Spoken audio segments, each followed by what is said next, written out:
I've been comparing Recruit CRM and Bullhorn throughout 2025, and both platforms offer robust recruitment solutions, but they cater to different needs and preferences. Choosing between them depends on whether you prioritize a user-friendly, customizable experience or a comprehensive, enterprise-grade system. Recruit CRM is designed with small to mid-sized recruitment agencies in mind.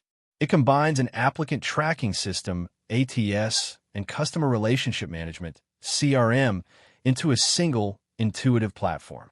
Key features include AI-powered resume parsing, candidate matching, and GPT integration for generating job descriptions and email templates.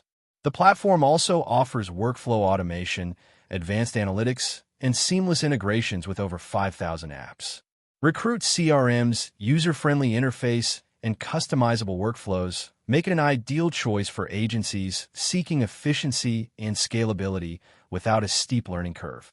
Bullhorn, on the other hand, is tailored for larger staffing firms and enterprises that require a comprehensive, scalable solution.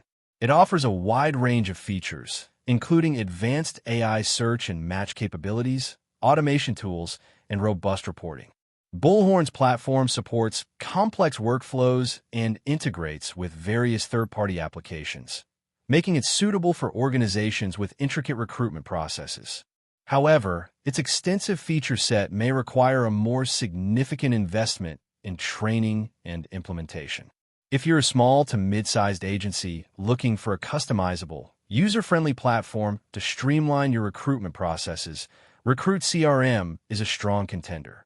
Conversely, if you're part of a larger organization that demands a comprehensive, enterprise-level system with advanced features and integrations, Bullhorn may be the better fit.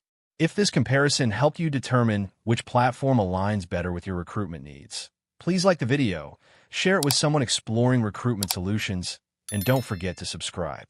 Thanks for watching.